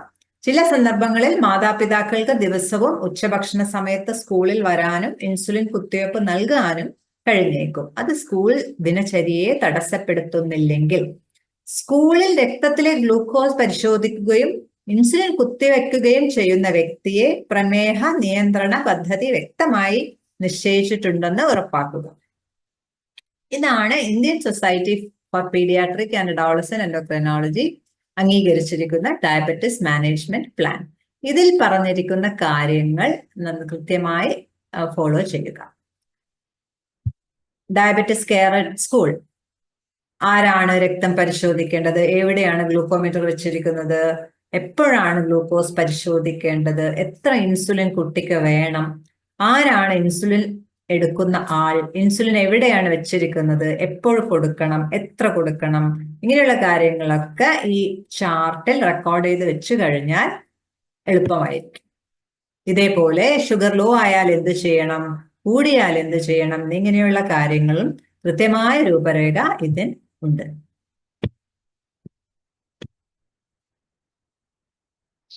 ചില രക്ഷിതാക്കളുടെ അഭിപ്രായം കേൾക്കൂ. ക്ലാസ് സമയത്ത് എൻ്റെ മകൾ ക്ലാസ് മുറിയിൽ തന്നെ അവളുടെ രക്തത്തിലെ ഗ്ലൂക്കോസ് പരിശോധിക്കുന്നു. അതൊരു സാധാരണ പ്രവർത്തനമായി കണക്കാക്കിയതിന് അവളുടെ സ്കൂളിന് ഞങ്ങൾ നന്ദി പറയുന്നു. സ്കൂളിലായിരിക്കുമ്പോൾ എൻ്റെ മകൻ ഉച്ചഭക്ഷണ സമയത്ത് ഇൻസുലിൻ കുത്തിവെക്കുന്നു. ഇൻസുലിൻ കുത്തിവെക്കാനുള്ള സ്വാതന്ത്ര്യവും സ്വകാര്യതയും നൽകിയതിന് സ്കൂളിനോട് ഞങ്ങൾ നന്ദിയുള്ളവരാണ്. ഇതൊരു അച്ഛന്റെ അഭിപ്രായമാണ്. പ്രമേഹം കുട്ടിയെ ഒന്നിലും പങ്കെടുക്കുന്നതിൽ നിന്ന് പരിമിതപ്പെടുത്തരുത്. ടൈപ്പ് 1 പ്രമേഹമുള്ള കുട്ടിയുടെ രക്ഷിതാക്കളും അധ്യാപകരും നിർബന്ധമായും അറിഞ്ഞിരിക്കേണ്ട സംഗതിയാണ് ബ്ലഡ് ഷുഗർ കുറയുന്ന ഹൈപ്പോഗ്ലൈസിമിയ എങ്ങനെ തിരിച്ചറിയാം, എങ്ങനെ ചികിത്സിക്കാം എന്നുള്ളത്. ഈ സുപ്രധാന സെഷനിലേക്ക് പ്രിയപ്പെട്ട അധ്യാപകർക്ക് സ്വാഗതം. ഡയബറ്റിസ് ഉള്ള ഒരു കുട്ടിയുടെ ബ്ലഡ് ഷുഗർ എല്ലായ്പ്പോഴും 70 മില്ലിഗ്രാം പെർ ഡെസിലിറ്ററിനും 150 മില്ലിഗ്രാം പെർ ഡെസിലിറ്ററിനും ഇടയിലാണ് നിലനിർത്തിക്കൊണ്ടു പോകേണ്ടത്. ബ്ലഡ് ഷുഗർ 70 മില്ലിഗ്രാം പെർ ഡെസിലിറ്ററിന് താഴേക്ക് പോകുന്ന അവസ്ഥയെ ലോ ബ്ലഡ് ഷുഗർ അല്ലെങ്കിൽ ഹൈപ്പോഗ്ലൈസീമിയ എന്നും 150 മില്ലിഗ്രാം പെർ ഡെസിലിറ്ററിന് മുകളിൽ പോകുന്നത് ഹൈ ബ്ലഡ് ഷുഗർ അല്ലെങ്കിൽ ഹൈപ്പർ ഗ്ലൈസിമിയ എന്നും പറയുന്നു. ബ്ലഡ് ഷുഗർ അമിതമായി കൂടുന്നതും കുറയുന്നതും കുട്ടിയുടെ ആരോഗ്യത്തെ ദോഷകരമായി ബാധിക്കാമെന്നുള്ളത് കൊണ്ട് ഇത് രണ്ടും പരമാവധി ഒഴിവാക്കാൻ ശ്രദ്ധിക്കേണ്ടതാണ്. എന്താണ് ഷുഗർ കൂടാനും കുറയാനും കാരണം? ഭക്ഷണമാണ് ബ്ലഡ് ഷുഗർ കൂട്ടുന്നത്. കുറയ്ക്കുന്നത് ഇൻസുലിൻ എന്ന ഹോർമോണും വ്യായാമ പ്രക്രിയയുമാണ്. ഡയബറ്റിസ് ഉള്ള ഒരു കുട്ടി ഇൻസുലിൻ എടുത്തതിന് ശേഷം വേണ്ട അളവിൽ ഭക്ഷണം കഴിക്കാതിരിക്കുന്നത്, പതിവിൽ കൂടുതൽ കളികളിൽ ഏർപ്പെടുന്നത് ബ്ലഡ് ഷുഗർ കുറയാൻ കാരണമാകുന്നു. മധുരം കൂടുതൽ അടങ്ങിയ ഭക്ഷണം കൂടുതൽ അളവിൽ കഴിക്കുന്നത്, ഇൻസുലിൻ വേണ്ട അളവിൽ എടുക്കാതിരിക്കുന്നത്, പനിയോ മറ്റ് അസുഖമോ ഉള്ള അവസരങ്ങളിലൊക്കെ ബ്ലഡ് ഷുഗർ കൂടാൻ സാധ്യതയുണ്ട്. ബ്ലഡ് ഷുഗർ 70 മില്ലിഗ്രാം പെർ ഡെസിലിറ്ററിന് താഴേക്ക് പോകുന്ന അവസ്ഥയാണ് ഹൈപ്പോഗ്ലൈസീമിയ. ഷുഗർ കുറഞ്ഞു തുടങ്ങുമ്പോൾ തന്നെ അത് തിരിച്ചറിഞ്ഞ് ചികിത്സിച്ചില്ലെങ്കിൽ ബ്ലഡ് ഷുഗർ വളരെ താഴ്ന്ന നിലയിലേക്ക് കുറയും. തലച്ചോറിലേക്കുള്ള ഗ്ലൂക്കോസിന്റെ ലഭ്യത കുറയുന്നത് കാരണം കുട്ടിക്ക് മയക്കം, ബോധക്കേട്, ജന്നി ഇതൊക്കെ സംഭവിക്കാനും സാധ്യതയുണ്ട്. ഇങ്ങനെ വളരെ താഴ്ന്ന നിലയിലേക്ക് ബ്ലഡ് ഷുഗർ കുറയുന്നത് ഗുരുതരമായ പ്രത്യാഘാതങ്ങൾ ഉണ്ടാക്കാമെന്നുള്ളത് കൊണ്ട് ഈ സിവിയർ ഹൈപ്പോഗ്ലൈസിമിയ, വളരെ താഴ്ന്ന നിലയിലേക്ക് ഷുഗർ പോകുന്നത് പരമാവധി ഒഴിവാക്കാൻ ശ്രദ്ധിക്കണം. എപ്പോഴൊക്കെയാണ് ഡയബറ്റിസ് ഉള്ള ഒരു കുട്ടി ക്ലാസ്സിൽ ഉണ്ടാവുമ്പോൾ കുട്ടിക്ക് ബ്ലഡ് ഷുഗർ കുറയുന്നുണ്ടെന്ന് അധ്യാപകർ സംശയിക്കേണ്ടത്? കുട്ടി പതിവില്ലാതെ ക്ഷീണം, തലവേദന, അതിയായ വിശപ്പ്, തലകറക്കം, സ്വഭാവത്തിലെ ചില വ്യത്യാസങ്ങൾ, ആശയക്കുഴപ്പം, ഉത്കണ്ഠ ഇതൊക്കെ പ്രകടിപ്പിക്കുമ്പോൾ ബ്ലഡ് ഷുഗർ കുറയുന്നുണ്ടോ എന്ന് സംശയിക്കണം. ഹൈപ്പോഗ്ലൈസിമിയയുടെ ബ്ലഡ് ഷുഗർ കുറയുന്നതിന്റെ ലക്ഷണങ്ങൾ കാണിക്കുമ്പോൾ അധ്യാപകർ ഗ്ലൂക്കോമീറ്റർ ഉപയോഗിച്ച് കുട്ടിയുടെ ബ്ലഡ് ഷുഗർ ഉടൻ തന്നെ പരിശോധിക്കേണ്ടതാണ്. 70 മില്ലിഗ്രാം പെർ ഡെസിലിറ്ററിന് താഴെയാണെങ്കിൽ അത് കൂട്ടാനായി ഉടൻ പ്രവർത്തിക്കുന്ന പഞ്ചസാരയോ ഗ്ലൂക്കോസോ വെള്ളത്തിൽ കലക്കി കുടിക്കാൻ കൊടുക്കണം. 15 മിനിറ്റിന് ശേഷം ഗ്ലൂക്കോമീറ്റർ ഉപയോഗിച്ച് വീണ്ടും ബ്ലഡ് ഷുഗർ പരിശോധിക്കണം. 70 മില്ലിഗ്രാം പെർ ഡെസിലിറ്ററിന് താഴെ തന്നെയായി തുടരുകയാണെങ്കിൽ വീണ്ടും ഗ്ലൂക്കോസ് പൗഡറോ പഞ്ചസാരയോ കുട്ടിക്ക് കഴിക്കാൻ കൊടുക്കേണ്ടതാണ്. 70 മില്ലിഗ്രാം പെർ ഡെസിലിറ്ററിന് മുകളിലേക്ക് കൂടിയിട്ടുണ്ടെങ്കിൽ വീണ്ടും കുറയാതിരിക്കാനായി കുട്ടിയെ ഒരു ലഘുഭക്ഷണം കഴിക്കാൻ പ്രേരിപ്പിക്കണം. ഷുഗർ കുറയുന്ന സമയത്ത് നോർമൽ ആക്കാനായി കുട്ടിക്ക് എന്തൊക്കെയാണ് കൊടുക്കാൻ സാധിക്കുന്നത്? പഞ്ചസാര അല്ലെങ്കിൽ ഗ്ലൂക്കോസ് പൗഡർ അല്ലെങ്കിൽ ഗ്ലൂക്കോസ് ടാബ്ലറ്റ്, മധുരമുള്ള ജ്യൂസ്, ഇതിലേതെങ്കിലും ഒന്നാണ് ഹൈപ്പോഗ്ലൈസിമിയയുടെ ചികിത്സയ്ക്കായി കുട്ടിക്ക് കൊടുക്കേണ്ടത്. 5 വയസ്സിന് താഴെയുള്ള ഒരു കുട്ടിക്ക് ഗ്ലൂക്കോസ് പൗഡർ അല്ലെങ്കിൽ പഞ്ചസാര 1 ടീസ്പൂൺ 1/2 ഗ്ലാസ് വെള്ളത്തിൽ കലക്കി കുടിക്കാൻ കൊടുക്കണം. 5 വയസ്സിനും 10 വയസ്സിനും ഇടയ്ക്കുള്ള കുട്ടിക്ക് 1.5 സ്പൂൺ ഗ്ലൂക്കോസ് പൗഡർ അല്ലെങ്കിൽ പഞ്ചസാര ആണ് കൊടുക്കേണ്ടത്. മുതിർന്ന കുട്ടിക്ക് 10 വയസ്സിന് മുകളിലുള്ള കുട്ടിക്ക് 1 ടേബിൾ സ്പൂൺ അല്ലെങ്കിൽ 2-3 ടീസ്പൂൺ ഗ്ലൂക്കോസ് പൗഡറോ പഞ്ചസാരയോ വെള്ളത്തിൽ കലക്കി കുടിക്കാൻ കൊടുക്കണം. 2 ഗ്രാമിന്റെ ഗ്ലൂക്കോസ് ടാബ്ലറ്റ് 5 വയസ്സിന് താഴെയുള്ള കുട്ടിക്ക് 3 ടാബ്ലറ്റും 5 വയസ്സിനും 10 വയസ്സിനും ഇടയ്ക്കുള്ള കുട്ടിക്ക് 5 ടാബ്ലറ്റും മുതിർന്ന കുട്ടിക്ക് 6-7 ടാബ്ലറ്റും കഴിക്കാൻ കൊടുക്കാം. ജ്യൂസ് 5 വയസ്സിന് താഴെയുള്ള കുട്ടിക്ക് ഏകദേശം 1/4 ഗ്ലാസോളം ജ്യൂസ്, 30 മില്ലി ജ്യൂസ്. 5 വയസ്സിനും 10 വയസ്സിനും ഇടയ്ക്കുള്ള കുട്ടിക്ക് 1/2 ഗ്ലാസിനും താഴെ 70 മില്ലി ജ്യൂസ് ആണ് കുടിക്കാൻ കൊടുക്കേണ്ടത്. മുതിർന്ന കുട്ടിക്ക് ഏകദേശം 1/2 ഗ്ലാസോളം മധുരമുള്ള ജ്യൂസ് കുടിക്കാൻ കൊടുക്കുക. പ്രത്യേകം ശ്രദ്ധിക്കേണ്ട ഒരു കാര്യം, ഷുഗർ കുറയുന്നത് ചികിത്സിക്കാനായി കൊഴുപ്പുള്ള ഒന്നും തന്നെ കുട്ടിക്ക് കൊടുക്കാൻ പാടുള്ളതല്ല. ബിസ്ക്കറ്റ്, ചോക്ലേറ്റ്, ഇങ്ങനെ കൊഴുപ്പടങ്ങിയ ഭക്ഷണമൊക്കെ ബ്ലഡ് ഷുഗർ സാവധാനം മാത്രമേ കൂട്ടുകയുള്ളൂ. ഇതൊക്കെ ഒഴിവാക്കേണ്ടതാണ്. ഡയബറ്റിസ് ഉള്ള എല്ലാ കുട്ടികളുടെയും ഹൈപ്പോഗ്ലൈസീമിയയുടെ ചികിത്സയുടെ വിവിധ വശങ്ങൾ എല്ലാ അധ്യാപകർക്കും ഓർത്തിരിക്കാൻ ബുദ്ധിമുട്ടാണ്. അതുകൊണ്ട് എല്ലാ ഡയബറ്റിസ് ഉള്ള കുട്ടികളുടെയും കയ്യിൽ കുട്ടിയുടെ സ്കൂൾ ബാഗിലോ സ്കൂൾ ഡയറിയിലോ ഒരു ഡയബറ്റിസ് മാനേജ്മെന്റ് പ്ലാൻ ഉണ്ടാവേണ്ടതാണ്. അത് പരിശോധിച്ച ശേഷം ഷുഗർ കുറയുന്ന അവസരത്തിൽ കുട്ടിക്ക് ഏത് പഞ്ചസാര എത്ര അളവിൽ കൊടുക്കണം, പഞ്ചസാരയോ ഗ്ലൂക്കോസ് പൗഡറോ കുട്ടിയുടെ ബാഗിൽ എവിടെയാണ് സൂക്ഷിച്ചിട്ടുള്ളത്, ഇതൊക്കെ മനസ്സിലാക്കിയിട്ട് ടീച്ചർ വേണ്ട വിധത്തിൽ പ്രവർത്തിക്കേണ്ടതാണ്. ഹൈപ്പോഗ്ലൈസിമിയ ചികിത്സിച്ചതിന് ശേഷം കുറയാതിരിക്കാനായി കുട്ടിക്ക് കൊടുക്കേണ്ട ലഘുഭക്ഷണം 1 ഗ്ലാസ് മധുരമില്ലാത്ത പാല് അല്ലെങ്കിൽ ഒരു പകുതി ഏത്തപ്പഴം, ഒരു ചെറുപഴം, അല്പം കപ്പലണ്ടി, ഒരു ആപ്പിൾ, വെണ്ണ പുരട്ടിയ ഒരു കഷ്ണം ബ്രെഡ്, ഇതിലേതെങ്കിലും ഒന്ന് ലഘുഭക്ഷണമായി കഴിക്കാൻ കൊടുക്കാം. ഷുഗർ കുറയുന്ന അവസരത്തിൽ ചികിത്സിക്കാനായി ഉടൻ പ്രവർത്തിക്കുന്ന പഞ്ചസാരയോ ഗ്ലൂക്കോസ് ടാബ്ലറ്റോ ഗ്ലൂക്കോസ് പൗഡറോ കൊടുത്തതിന് ശേഷമാണ് ലഘുഭക്ഷണം കഴിക്കാൻ കൊടുക്കേണ്ടത്. പ്രത്യേകം ശ്രദ്ധിക്കേണ്ട ചില കാര്യങ്ങൾ, ഡയബറ്റിസ് ഉള്ള ഒരു കുട്ടിയുടെ ഷുഗർ എപ്പോഴാണ് കുറയുന്നത്, എവിടെ വെച്ചാണ് കുറയുന്നത്, അവിടെ വെച്ച് തന്നെ അത് ചികിത്സിക്കേണ്ടതാണ്. ഗ്ലൂക്കോസ് പൗഡറോ പഞ്ചസാരയോ കഴിക്കാനായി കുട്ടിയെ ഒറ്റയ്ക്ക് സിക്ക് റൂമിലോ സ്റ്റാഫ് റൂമിലോ പറഞ്ഞയക്കാൻ പാടുള്ളതല്ല. ഷുഗർ ചികിത്സിച്ച് നോർമൽ ആകുന്നത് വരെ കുട്ടിയുടെ കൂടെ ഒരു സഹപാഠിയോ ഫ്രണ്ടോ കുട്ടിയുടെ സപ്പോർട്ടിനായി കൂടെ ഉണ്ടാവുന്നത് വളരെ നല്ലതാണ്. ഇതിനെ ടൈപ്പ് 1 ബഡി സിസ്റ്റം എന്നാണ് പറയുന്നത്. കുട്ടിയുടെ ഷുഗർ കുറയുന്നുണ്ട് എന്ന് സംശയിക്കുമ്പോൾ ഗ്ലൂക്കോമീറ്റർ ലഭ്യമല്ലെങ്കിൽ പോലും ഹൈപ്പോഗ്ലൈസിമിയ എന്ന നിലയിൽ തന്നെ ചികിത്സിക്കേണ്ടതാണ്. ഗ്ലൂക്കോമീറ്റർ ഇല്ലാത്തതിന്റെ പേരിൽ ചികിത്സ വൈകിപ്പിക്കാൻ പാടുള്ളതല്ല.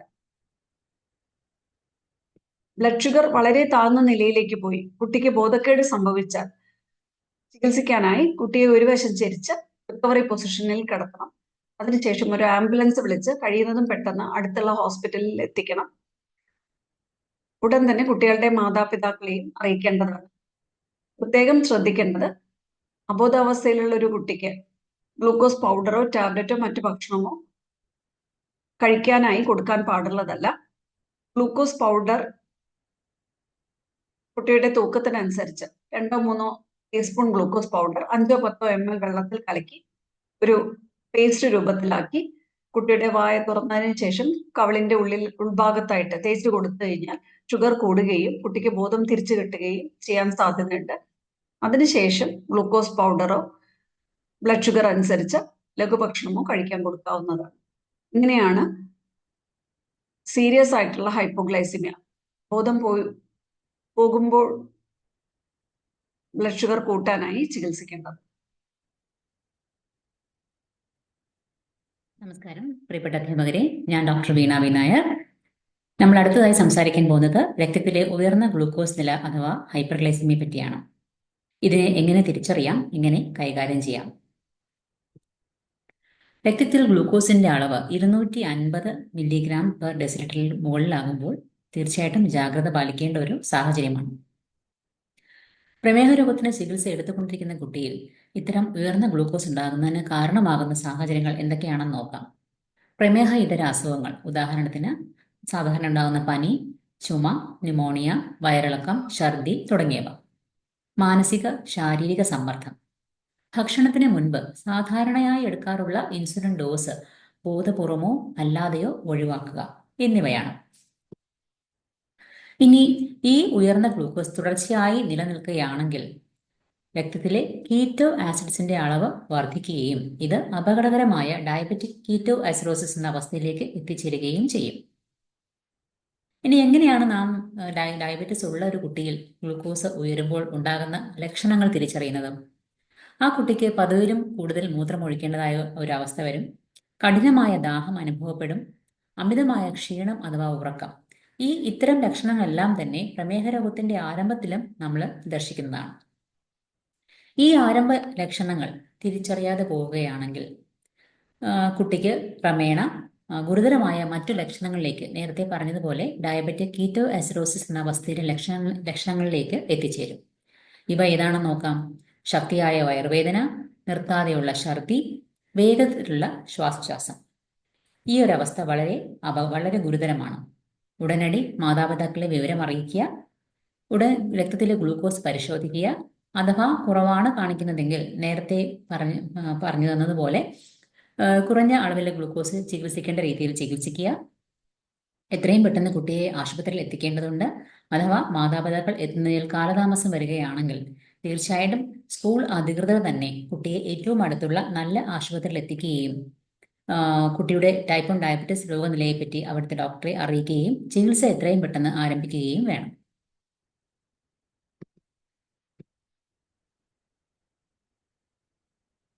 ഇത് ടൈപ്പ് 1 പ്രമേഹ രോഗബാധിതയായ ഒരു കുട്ടിയുടെ അമ്മയുടെ വാക്കുകളാണ്. നമുക്കത് ശ്രദ്ധിക്കാം. ഞങ്ങൾക്ക് സ്കൂൾ നഴ്സുമാരുമായി ഒരു വാട്സപ്പ് ഗ്രൂപ്പ് ഉണ്ട്. അവിടെ അവർ അവരുടെ രക്തത്തിലെ പഞ്ചസാരയുടെ അളവ് ഓരോ ഭക്ഷണത്തിന് മുൻപും ആവശ്യാനുസരണം അറിയിക്കുന്നു. എത്ര ഇൻസുലിൻ ഡോസ് നൽകണമെന്ന് ഞങ്ങൾ ഉപദേശിക്കുകയും അതിന് ഇൻസുലിൻ കുത്തിവയ്പ്പ് വളരെ വിദഗ്ധമായി നഴ്സുമാർ നൽകുകയും ചെയ്യുന്നുണ്ട്. അപ്പൊ ഇത് ആ അമ്മയുടെ വാക്കുകൾ, അമ്മയുടെ കുട്ടിയെ സ്കൂളിലേക്ക് അയക്കുന്നതിൽ അമ്മയ്ക്കുള്ള ആ ഒരു ആത്മവിശ്വാസവും മനസമാധാനവുമാണ് ഈ വാക്കുകളിലൂടെ ദർശിക്കാൻ സാധിക്കുക. അത്രയും വിവരങ്ങൾ അല്ലെങ്കിൽ ഇൻഫർമേഷൻസ് ഈ അസുഖത്തെ പറ്റി സ്കൂളിൽ നഴ്സ് മാത്രമല്ല, സ്കൂളിലുള്ള മറ്റുള്ള നഴ്സുമാരല്ലാത്ത സ്കൂളുകളും ഉണ്ടല്ലോ. അപ്പൊ അവിടെയുള്ള അധ്യാപകരോ അധ്യാപകേതര സ്റ്റാഫോ ഇതിനെപ്പറ്റി ബോധവാന്മാരാകുകയാണെങ്കിൽ എന്തെങ്കിലും എമർജൻസീസ്, അതായത് ഈ ഗുരുതരമായ അവസ്ഥകൾ വരികയാണെങ്കിൽ അത് തിരിച്ചറിഞ്ഞ് തക്കതായ ചികിത്സ ഉടനെ തന്നെ കുട്ടിക്ക് നൽകാൻ സാധിക്കും, കുട്ടിക്ക് ലഭിക്കും എന്നുള്ള ഒരു കോൺഫിഡൻസ് അല്ലെങ്കിൽ ആത്മവിശ്വാസമാണ് മാതാപിതാക്കളെ മനസമാധാനമായി വീട്ടിലിരിക്കുകയോ അല്ലെങ്കിൽ അവരുടെ ഉദ്യോഗത്തിൽ ശ്രദ്ധിക്കാൻ സഹായിക്കുകയോ ചെയ്യുന്നത്. തീർച്ചയായും ഈ ഉദ്യമം എല്ലാ അധ്യാപകരും പരമാവധി പ്രയോജനപ്പെടുത്തണം. Thank you. പ്രിയപ്പെട്ട അധ്യാപകരെ, നമസ്കാരം. ടൈപ്പ് 1 പ്രമേഹ രോഗമുള്ള കുട്ടികൾ ചെയ്യേണ്ട വ്യായാമങ്ങളും അവർക്കുള്ള ഭക്ഷണ നിർദ്ദേശങ്ങളും എന്തൊക്കെയാണെന്ന് നോക്കാം. ശാരീരിക ക്ഷമതയ്ക്കും മാനസിക ക്ഷേമത്തിനും വേണ്ടി എല്ലാ കുട്ടികളും ടൈപ്പ് 1 പ്രമേഹം ഉണ്ടെങ്കിലും ഇല്ലെങ്കിലും പ്രതിദിനം കുറഞ്ഞത് 60 മിനിറ്റ് മിതമായും ഊർജ്ജസ്വലവുമായ വ്യായാമങ്ങളിൽ ഏർപ്പെടണം. വ്യായാമം ചെയ്യുന്നത് വഴി ശരീരത്തിലെ പേശികളിലേക്ക് ഗ്ലൂക്കോസ് ആഗിരണം ചെയ്യപ്പെടുകയും തന്മൂലം രക്തത്തിലെ ഗ്ലൂക്കോസിന്റെ അളവ് കുറയുകയും ചെയ്യുന്നു. ടൈപ്പ് 1 പ്രമേഹമുള്ള വിദ്യാർത്ഥികൾ കായിക വ്യായാമങ്ങളിലും ടീം അല്ലെങ്കിൽ വ്യക്തിഗത കായിക ഇനങ്ങളിലും തീർച്ചയായും പങ്കെടുക്കണം. വേഗത്തിലുള്ള നടത്തം, ഓട്ടം, ഫുട്ബോൾ, ക്രിക്കറ്റ്, ബാഡ്മിന്റൺ, നീന്തൽ, യോഗ, ഡാൻസ് തുടങ്ങി ഏത് കളികളിലും ഇവർക്ക് ഏർപ്പെടാവുന്നതാണ്. അമിതമായി കളിക്കുന്നത് ചിലപ്പോൾ ശരീരത്തിലെ ഗ്ലൂക്കോസിന്റെ അളവ് കുറയുന്നതിന് കാരണമാകും. സ്പോർട്സ് അല്ലെങ്കിൽ കളി സമയത്തെ ഗ്ലൂക്കോസ് കുറയുന്നത് എങ്ങനെ തടയാം? മുൻകൂട്ടി നിശ്ചയിച്ച വ്യായാമത്തിന് മാതാപിതാക്കൾക്ക് പ്രമേഹ നിയന്ത്രണ പദ്ധതികൾ മാറ്റം വരുത്താം. വ്യക്തമായ ഒരു സ്പോർട്സ് ഷെഡ്യൂൾ ഉണ്ടാക്കുക. മാതാപിതാക്കളെ മുൻകൂട്ടി അറിയിക്കുകയും ചെയ്യുക. കുട്ടികൾ എത്ര സമയത്ത് എന്തുതരം വ്യായാമങ്ങളിൽ ഏർപ്പെടുത്തുന്നുണ്ടെന്ന് മാതാപിതാക്കളെ അറിയിക്കുക. വ്യായാമത്തിന് മുമ്പ് ഗ്ലൂക്കോസ് പരിശോധിക്കാനും ലഘുഭക്ഷണം കഴിക്കാനും അധിക സമയം അനുവദിക്കുക. ശാരീരിക അധ്വാനം മുൻകൂട്ടി നിശ്ചയിച്ചിട്ടില്ലെങ്കിലോ പെട്ടെന്നുള്ള വ്യായാമം ആണെങ്കിലും അങ്ങനെയുള്ള അവസരത്തിൽ വ്യായാമത്തിന് മുൻപും ശേഷവും രക്തത്തിലെ ഗ്ലൂക്കോസ് പരിശോധിക്കാൻ കുട്ടിയെ പ്രോത്സാഹിപ്പിക്കുകയും അനുവദിക്കുകയും ചെയ്യുക. വ്യായാമം ആരംഭിക്കുന്നതിന് മുമ്പ് ലഘുഭക്ഷണം കഴിക്കാൻ സമയം അനുവദിക്കുക, പ്രത്യേകിച്ച് രക്തത്തിലെ ഗ്ലൂക്കോസ് 100% താഴെയാണെങ്കിൽ. സാധാരണയായി വ്യായാമത്തിന്റെ ഓരോ മണിക്കൂറിലും ഒരു ചെറിയ ലഘുഭക്ഷണം, അതായത് ഏകദേശം 15 ഗ്രാം കാർബോഹൈഡ്രേറ്റ് അടങ്ങിയ ഭക്ഷണം കഴിക്കേണ്ടത്. സ്പോർട്സ് അല്ലെങ്കിൽ വ്യായാമം എപ്പോൾ വൈകിപ്പിക്കണം? രക്തത്തിലെ ഗ്ലൂക്കോസ് കുറയുകയാണെങ്കിൽ, അതായത് 70-ന് താഴെ പോവുകയാണെങ്കിൽ, കുറഞ്ഞ ഗ്ലൂക്കോസ് ചികിത്സിച്ചതിന് ശേഷം മാത്രം വ്യായാമത്തിൽ കുട്ടിയെ പങ്കെടുപ്പിക്കുക. രക്തത്തിലെ ഗ്ലൂക്കോസ് അമിതമായി ഉയർന്നിരിക്കുമ്പോൾ അല്ലെങ്കിൽ രോഗം വരുമ്പോൾ, ഇങ്ങനെയുള്ള അവസരത്തിൽ ഒരു ചെറിയ ഡോസ് ഇൻസുലിൻ കൊടുത്തതിന് ശേഷം രക്തത്തിലെ പഞ്ചസാര 250 അല്ലെങ്കിൽ 300-ൽ താഴെയാകുമ്പോൾ വ്യായാമത്തിൽ പങ്കെടുക്കാവുന്നതാണ്. ഈ രണ്ട് സാഹചര്യങ്ങളിലും വ്യായാമ വേളകളിൽ ഓരോ മണിക്കൂറിലും രക്തത്തിലെ ഗ്ലൂക്കോസ് പരിശോധിക്കുന്നത് തുടരണം. ഒരു പ്രത്യേക പ്രമേഹ ഭക്ഷണത്തിന്റെ ആവശ്യമുണ്ടോ? കുട്ടികളിൽ പ്രമേഹ ഭക്ഷണക്രമം എന്നൊന്നില്ല. ആരോഗ്യപരമായ ഭക്ഷണക്രമം മാത്രമേ ഉള്ളൂ. എല്ലാ കുട്ടികളും ടൈപ്പ് 1 പ്രമേഹം ഉണ്ടെങ്കിലും അല്ലെങ്കിലും ധാന്യങ്ങൾ, പച്ചക്കറികൾ, പഴങ്ങൾ, പ്രോട്ടീൻ, നല്ല കൊഴുപ്പ് എന്നിവ അടങ്ങിയ ആരോഗ്യകരമായ ഒരു സമീകൃതമായ ആഹാരം കഴിക്കാവുന്നതാണ്. അമിതമായ പഞ്ചസാര അല്ലെങ്കിൽ കൊഴുപ്പ് ഇവയെല്ലാം ഒഴിവാക്കേണ്ടതാണ്. ടൈപ്പ് 1 പ്രമേഹമുള്ള ഒരാൾ ഉൾപ്പെടെ ഏതൊരു കുട്ടിക്കും ഇടയ്ക്കിടെയും പരിമിതമായ ഒരു ട്രീറ്റ്, അതായത് ഏതെങ്കിലും മധുരം, കേക്ക്, ഐസ്ക്രീം മുതലായവ പലപ്പോഴുമെല്ലാം കഴിക്കാവുന്നതാണ്. ഒരേ ഒരു വ്യത്യാസം, ടൈപ്പ് 1 പ്രമേഹമുള്ള കുട്ടികൾ കാർബോഹൈഡ്രേറ്റ് ഭക്ഷണത്തിന് മുമ്പ് ഒരു ചെറിയ ഡോസ് ഇൻസുലിൻ എടുക്കുന്നു എന്ന് മാത്രമാണ്. ചില പ്രത്യേക സാഹചര്യങ്ങൾ എന്തൊക്കെയാണ് ശ്രദ്ധിക്കേണ്ടതെന്ന് നോക്കാം. പകൽ അല്ലെങ്കിൽ രാത്രി യാത്രകൾക്കും പിക്നിക്കുകൾക്കും പോകുന്നത് പ്രമേഹമുള്ള കുട്ടികൾക്ക് സുരക്ഷിതമാണോ? തീർച്ചയായും അതെ, പോകാവുന്നതാണ്. അല്പം ആസൂത്രണത്തോടു കൂടി ചെയ്യുകയാണെങ്കിൽ ബുദ്ധിമുട്ടുകൾ ഒഴിവാക്കാം. യാത്രകൾ എപ്പോഴും മുൻകൂട്ടി ആസൂത്രണം ചെയ്യേണ്ടത് വളരെ പ്രധാനം. യാത്രകൾ മാതാപിതാക്കളെ മുൻകൂട്ടി അറിയിക്കേണ്ടത് ആവശ്യമാണ്. വിശദമായ പ്രമേഹ മാനേജ്മെന്റ് പ്ലാൻ മാതാപിതാക്കളിൽ നിന്ന് അഭ്യർത്ഥിക്കുകയും വ്യക്തമായി ടീച്ചർമാർ തങ്ങളുടെ റോൾ നിശ്ചയിക്കുകയും ചെയ്യും. രക്തപരിശോധനയ്ക്കും കുത്തിവയ്പ്പിനുമുള്ള ഉപകരണങ്ങൾ എടുത്തിട്ടുണ്ടെന്ന് ഉറപ്പാക്കുക. നിങ്ങൾ യാത്ര പോകുന്ന സ്ഥലത്ത് അടുത്തുള്ള ഒരു എമർജൻസി അല്ലെങ്കിൽ ഒരു ആശുപത്രി തിരിച്ചറിയുക.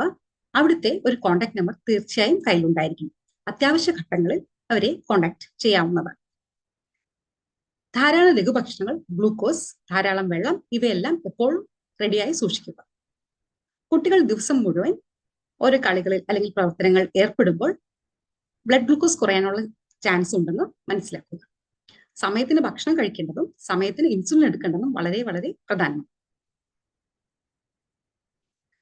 രജിത്തിന്റെ അമ്മ പ്രഗ്യ പറയുന്നത്, എന്റെ മകൻ അവന്റെ ഗ്ലൂക്കോസ് പരിശോധിക്കുകയും ഇൻസുലിൻ കുത്തിവെക്കുകയും ചെയ്തു. അവന്റെ പ്രമേഹത്തെ സാധാരണ നിലയിൽ ചികിത്സിച്ചതിനും രക്തത്തിലെ ഗ്ലൂക്കോസ് പതിവ് അപ്ഡേറ്റുകളോടുകൂടി 5 ദിവസത്തെ സ്കൂൾ യാത്രയ്ക്ക് അവനെ കൊണ്ടുപോയതിനും ഞങ്ങൾ അവന്റെ സ്കൂളിനോട് നന്ദിയുള്ളവരാണ്. എല്ലാവർക്കും നമസ്കാരം. പരീക്ഷാ സമയത്ത് എന്തൊക്കെ കാര്യങ്ങൾ ശ്രദ്ധിക്കണമെന്നതിനെക്കുറിച്ചാണ് നമ്മൾ ഈ സെഷനിൽ നോക്കുന്നത്. എൻ്റെ പേര് ജിതീഷ്, പീഡിയാട്രിക് ഡയബറ്റിക് എഡ്യൂക്കേറ്ററാണ്. പരീക്ഷകൾ തീർച്ചയായും പ്രമേഹ നിയന്ത്രണത്തിൽ കുട്ടികളിൽ അധിക സമ്മർദ്ദം ചെലുത്തുന്നുണ്ട്. കുറഞ്ഞതും കൂടിയതുമായ ഗ്ലൂക്കോസിൻ്റെ അളവ് കുട്ടിയുടെ ഏകാഗ്രതയെ ബാധിക്കും, കുട്ടിയുടെ പഠനത്തെ ബാധിക്കും. അതുകൊണ്ട് തന്നെ പരീക്ഷാ സമയത്ത് രക്തത്തിലെ ഗ്ലൂക്കോസിൻ്റെ അളവ് സാധാരണ നിലയിലാക്കേണ്ടത് വളരെ പ്രധാനമാണ്. പ്രമേഹമുള്ള കുട്ടികൾക്ക് പരീക്ഷാ സമയങ്ങളിൽ ലഘുഭക്ഷണങ്ങൾ, ഗ്ലൂക്കോസ്, പഞ്ചസാര തുടങ്ങിയവയെല്ലാം പരീക്ഷാ ഹാളിൽ കൊണ്ടുപോകുന്നതിനുള്ള അനുമതി CBSE 2017 ഒരു സർക്കുലറിലൂടെ ഇറക്കിയിട്ടുണ്ട്. എല്ലാ CBSE സ്കൂളുകളും ഇപ്പോൾ അത് ഫോളോ ചെയ്യുന്നുണ്ട്. അതുപോലെ തന്നെ NCPCR 2023 ഒരു സർക്കുലർ എല്ലാ സ്റ്റേറ്റ് ബോർഡുകൾക്കും നൽകിയിട്ടുണ്ട്. അതുപ്രകാരം പ്രമേഹമുള്ള കുട്ടികൾക്ക് ആവശ്യമായ ലഘുഭക്ഷണങ്ങൾ, ഗ്ലൂക്കോസ്, പഞ്ചസാര, പിന്നെ CGMS, ഇൻസുലിൻ പമ്പുകൾ, ഗ്ലൂക്കോമീറ്ററുകൾ ഇവയെല്ലാം പരീക്ഷാ ഹാളിൽ കൊണ്ടുപോകുന്നതിനുള്ള അനുമതി നൽകിയിട്ടുണ്ട്. പരീക്ഷാ സമയത്ത് ഒരു ടീച്ചർ എന്ന നിലയിൽ നിങ്ങൾക്ക് കുട്ടിയെ എങ്ങനെ സഹായിക്കാൻ കഴിയും? അതിലൊന്നാണ് പരീക്ഷാ ഹാളിലേക്ക് പ്രമേഹ കിറ്റും ലഘുഭക്ഷണമൊക്കെ കൊണ്ടുവരാനായിട്ട് കുട്ടിയെ അനുവദിക്കുക എന്നുള്ളത്. പിന്നെ ഷുഗർ പരിശോധിക്കുന്നതിനും ഇൻസുലിൻ ആവശ്യമെങ്കിൽ കുത്തിവെക്കുന്നതിനുമുള്ള സൗകര്യവും സ്വകാര്യതയും ആ കുട്ടിക്ക് നൽകുക എന്നുള്ളത്. ആവശ്യമെങ്കിൽ അധിക ബാത്റൂം ബ്രേക്കുകൾ കുട്ടിക്ക് കൊടുക്കുക. രക്ഷകർത്താക്കൾക്കൊപ്പം പരീക്ഷാ ഉദ്യോഗസ്ഥരുമായിട്ട് മുൻകൂട്ടി ഒരു ആശയവിനിമയം നടത്തുക. കുട്ടിയുടെ കാര്യങ്ങളൊക്കെ അദ്ദേഹത്തെ നേരത്തെ അറിയിക്കുക. സുരക്ഷിതവും രസകരവുമായ പഠന ഇടം ആ കുട്ടിക്ക് ഉറപ്പുവരുത്തുക. ഇനി അടുത്തത് കുറച്ച് ഡൂസ് ആൻഡ് ഡോൺസ് ആണ്. ചെയ്യാൻ പാടില്ലാത്തതും ചെയ്യേണ്ടതുമായിട്ടുള്ള കുറച്ച് കാര്യങ്ങൾ. അതിലൊന്നാണ് മാതാപിതാക്കളിൽ നിന്ന് കുട്ടിയെക്കുറിച്ചുള്ള അടിയന്തര വിവരങ്ങൾ കളക്ട് ചെയ്യുക. ഒരു പ്രമേഹ മാനേജ്മെന്റ് പ്ലാൻ ആ കുട്ടിക്ക് ഉണ്ടെന്ന് ഉറപ്പുവരുത്തുക. രക്തത്തിലെ ഗ്ലൂക്കോസ് പരിശോധിക്കാൻ ആ കുട്ടിക്ക് അവസരം കൊടുക്കുക. ലഘു ഭക്ഷണങ്ങൾ കഴിക്കാൻ അവസരം കൊടുക്കുക. അതോടൊപ്പം തന്നെ ആവശ്യമെങ്കിൽ അധിക സമയവും ആ കുട്ടിക്ക് അനുവദിക്കുക പരീക്ഷാ സമയത്ത്. ഇനി അപകട സൂചനകൾ തിരിച്ചറിയുക എന്നുള്ളത്. അങ്ങനെ എന്തെങ്കിലും അപകട സൂചന കണ്ടു കഴിഞ്ഞാൽ ഉടൻ തന്നെ കുട്ടിയെ ആശുപത്രിയിൽ എത്തിക്കുക. അതുപോലെ രക്ഷാകർത്താക്കളെ മാതാപിതാക്കളെ വിവരം അറിയിക്കുക. ചെയ്യാൻ പാടില്ലാത്ത കുറച്ച് കാര്യങ്ങളൊന്ന്, കുട്ടിയെ ഗ്ലൂക്കോസ് പരിശോധിക്കുന്നതിനും അധിക ലഘുഭക്ഷണം കഴിക്കുന്നതിനും കുട്ടിയെ നിയന്ത്രിക്കുക എന്നുള്ളത്. ബാത്റൂം ബ്രേക്കുകൾ നൽകാതിരിക്കുക. ആവശ്യമുള്ളപ്പോൾ വിശ്രമിക്കാൻ അനുവദിക്കാതിരിക്കുക. സുഖമില്ലാത്തപ്പോൾ കുട്ടിയെ ശ്രദ്ധിക്കാതെ വിടുക. കുട്ടിയുടെ പ്രവർത്തനങ്ങൾ നിയന്ത്രിക്കുക. അതുപോലെ വിനോദയാത്രകളൊക്കെ പ്ലാൻ ചെയ്യുമ്പോൾ അതിൽ നിന്നൊക്കെ കുട്ടിയെ നിയന്ത്രിക്കുക. കുട്ടി സുഖമില്ലാത്തതാണെന്നും പറഞ്ഞിട്ട് അങ്ങനെ നിയന്ത്രിക്കുക. ഇതൊന്നും ഒരിക്കലും ചെയ്യാൻ പാടില്ലാത്ത കാര്യങ്ങളാണ്. ഇനി നമ്മൾ നോക്കുന്നത് എമർജൻസി കിറ്റാണ്. ഒരു എമർജൻസി കിറ്റിൽ എന്തൊക്കെ ഉണ്ടാവണം? ഒരു ഗ്ലൂക്കോമീറ്റർ ഉണ്ടാവും, പിന്നെ ഇൻസുലിൻ ഉണ്ടാവും, ഇൻസുലിൻ പെൻ അല്ലെങ്കിൽ സിറിഞ്ച്, അതോടൊപ്പം ഹൈപ്പോഗ്ലൈസീമിയ ട്രീറ്റ് ചെയ്യുന്നതിനുള്ള ലഘുഭക്ഷണങ്ങൾ, പഞ്ചസാര, ഗ്ലൂക്കോസ്, പിന്നെ മാതാപിതാക്കളെ ബന്ധപ്പെടാനുള്ള നമ്പറുകൾ, അടുത്തുള്ള ഹോസ്പിറ്റലിൻ്റെ എമർജൻസി നമ്പറുകൾ, ആംബുലൻസിൻ്റെ കോൺടാക്ട് നമ്പറുകൾ, ഇത്രയും കാര്യങ്ങളാണ് ഒരു എമർജൻസി കിറ്റിൽ ഉണ്ടാവുക. അപ്പോൾ ഈ ഒരു എമർജൻസി കിറ്റ് ആ കുട്ടിയുടെ കയ്യിൽ ഉണ്ടാവണം. അപ്പോൾ ഇത്രയും കാര്യങ്ങളാണ് നിങ്ങൾ പരീക്ഷയുമായി ബന്ധപ്പെട്ട് ശ്രദ്ധിക്കേണ്ട കാര്യങ്ങൾ. Thank you. നമ്മൾ അടുത്തതായി സംസാരിക്കാൻ പോകുന്നത് പ്രമേഹ രോഗിയായ കുട്ടികളുടെ മാനസിക സാമൂഹിക ക്ഷേമവും ദീർഘകാല ഫലത്തെ പറ്റിയുമാണ്. ശാരീരിക ക്ഷമതയെ പോലെ തന്നെ വളരെ വളരെ അത്യാവശ്യമുള്ളൊരു കാര്യമാണ് മാനസിക വൈകാരിക ക്ഷേമം എന്നുള്ളത്. പ്രത്യേകിച്ച് ദീർഘകാല രോഗങ്ങളുള്ള കുട്ടികൾ, പ്രമേഹ രോഗം പോലെ ദീർഘകാല രോഗങ്ങളുള്ള കുട്ടികൾ, ദിവസേന ചികിത്സ ആവശ്യം വരുന്ന, പ്രത്യേകിച്ച് ലൈഫ് ലോങ്, ജീവിതകാലം മുഴുവനും ചികിത്സ ആവശ്യമായി വന്നേക്കാവുന്ന ഇത്തരം രോഗങ്ങളിൽ മാനസിക ആരോഗ്യം നിലനിർത്തേണ്ടത് കുട്ടിയുടെ മാത്രമല്ല കുടുംബത്തിന് ആകെയുള്ള മാനസിക ക്ഷേമം, ആരോഗ്യം നിലനിർത്തേണ്ടത് ഈ രോഗപരിരക്ഷയ്ക്ക് വളരെ അത്യാവശ്യമാണ്. പ്രത്യേകിച്ച് പ്രമേഹ രോഗമുള്ള ചെറുപ്പക്കാർക്ക് വിവേചനം, കളിയാക്കലുകൾ, ഭീഷണിപ്പെടുത്തലുകൾ, കുറ്റപ്പെടുത്തലുകൾ എന്നിവ അനുഭവിക്കാനുള്ള സാധ്യത കൂടുതലാണ്, പ്രത്യേകിച്ചും കൗമാരപ്രായക്കാരിൽ. അത് അവരുടെ ആത്മാഭിമാനം, പ്രചോദനം, വൈകാരിക ക്ഷേമം എന്നിവയെ സാരമായി തന്നെ ബാധിക്കും. ഇതിലെങ്ങനെയാണ് അധ്യാപകൻ എന്ന നിലയിൽ നിങ്ങൾക്ക് സഹായിക്കാൻ കഴിയുക? അവരെ സമപ്രായക്കാരുടെ പ്രശ്നങ്ങളെ അഭിസംബോധന ചെയ്യുന്നതിലൂടെയും ഈ അവസ്ഥയ്ക്ക് നല്ല സ്വീകാര്യത നൽകുന്നതിലൂടെയും ഈ കുട്ടികളുടെ മാനസിക സാമൂഹിക ആരോഗ്യം നല്ല രീതിയിൽ മെച്ചപ്പെടുത്തുന്നതിൽ അധ്യാപകരായ നിങ്ങൾക്ക് വളരെ വലിയ പങ്കുണ്ട്. 8 വയസ്സുള്ള പ്രമേഹ രോഗിയായ ഒരു കുട്ടിയുടെ അമ്മ പറയുന്നത് ശ്രദ്ധിക്കൂ. എൻ്റെ മകൾ സ്കൂളിൽ പ്രമേഹ രോഗമുള്ളതിൻ്റെ പേരിൽ കളിയാക്കലുകൾ നേരിട്ടപ്പോൾ ടീച്ചർമാർ മുഴുവൻ ഗ്രേഡിനെയും മുഴുവൻ ക്ലാസ്സിനെയും ടൈപ്പ് 1 ഡയബറ്റീസിനെ പറ്റി ബോധവൽക്കരിച്ചു. ഇതൊന്നും തന്നെയാണ് ഏറ്റവും നല്ല ഒരു പരിഹാരം. ഇത്തരം കളിയാക്കലുകൾ നേരിടുന്നതിന് ഏറ്റവും നല്ല പരിഹാരം മറ്റു കുട്ടികളെ ഈ രോഗത്തെപ്പറ്റി പറഞ്ഞ് ബോധവാന്മാരാക്കുക എന്നുള്ളത് തന്നെയാണ്. ടൈപ്പ് 1 പ്രമേഹ രോഗമുള്ള കുട്ടികൾക്ക് ദീർഘായുസ്സോടെ ആരോഗ്യമുള്ളവരായി മുതിർന്ന ആൾക്കാരായി വളരാൻ യാതൊരു തടസ്സവും ഉണ്ടാകുന്നതല്ല. പ്രമേഹ രോഗം ഒരിക്കലും കുട്ടിയുടെ വളർച്ചയെയോ ലൈംഗിക വികാസത്തെയോ വിദ്യാഭ്യാസത്തെയോ അല്ലെങ്കിൽ അവരുടെ കുടുംബജീവിതം, വൈവാഹിക കുടുംബജീവിതത്തെയോ ഉദ്യോഗത്തെയോ ഒന്നും ഒരിക്കലും വളരെ സാരമായി ബാധിക്കില്ല. നല്ല രീതിയിൽ രക്തത്തിലെ പഞ്ചസാരയുടെ അളവ് നിലനിർത്തുകയാണെങ്കിൽ, ചിട്ടയായ ആഹാര രീതിയും വ്യായാമവും ഒപ്പം ശരിയായ രീതിയിലുള്ള ഇൻസുലിൻ ചികിത്സയും എടുക്കുകയാണെങ്കിൽ തീർച്ചയായും മറ്റുള്ള കുട്ടികൾ, ആരോഗ്യം ഉള്ള മറ്റുള്ള കുട്ടികളെ പോലെ തന്നെ അവർക്ക് എല്ലാ മേഖലകളിലും വിജയം കൈവരിക്കാൻ സാധിക്കും.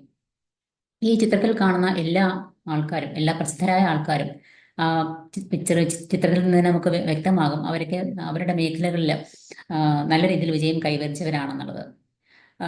ശ്രീ കെ കൃഷ്ണസ്വാമി, ചെന്നൈയിൽ നിന്നുള്ള 86 വയസ്സുള്ള അദ്ദേഹം 16 വയസ്സ് മുതൽ ടൈപ്പ് 1 ഡയബറ്റിക് രോഗബാധിതനാണ്.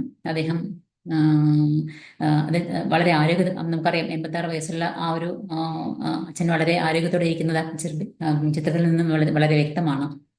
അതുപോലെ മിസ്സസ് ഉഷാ ഭീമൻ ഡൽഹിയിൽ നിന്നുള്ള വനിതയാണ്. അവർ 5 വയസ്സ് മുതൽ ടൈപ്പ് 1 ഡയബറ്റീസ് ബാധിതയാണ്. അതുപോലെ മിസ്റ്റർ രാജീവ് കൈക്കർ, അദ്ദേഹം ഡൽഹിയിൽ നിന്നുള്ള വ്യക്തിയാണ്. 66 വയസ്സുണ്ട്. അദ്ദേഹം 61 വർഷമായി ഈ ടൈപ്പ് 1 ഡയബറ്റീസുമായിട്ട് ജീവിക്കുന്ന ആളാണ്. അപ്പൊ ഈ 3 പേരും തന്നെ ഇവരെല്ലാം ചെന്നൈയിലെ ഡോക്ടർ വി മോഹൻ ക്ലിനിക്കിലെ ഡോക്ടർ വി മോഹന്റെ വിക്ടറി ഓവർ ഡയബറ്റീസ് എന്ന മെഡൽ 2021 കരസ്ഥമാക്കിയവരാണ്. ഇവരെല്ലാം തന്നെ വർഷങ്ങളോളം 50-60 വർഷത്തിൽ കൂടുതൽ ടൈപ്പ് 1 ഡയബറ്റീസ് രോഗവുമായി മല്ലിട്ട് വളരെ വിജയകരമായി തന്നെ ജീവിതം ആസ്വദിച്ച് ജീവിക്കുന്ന ആൾക്കാരാണ് ഇവരെല്ലാവരും.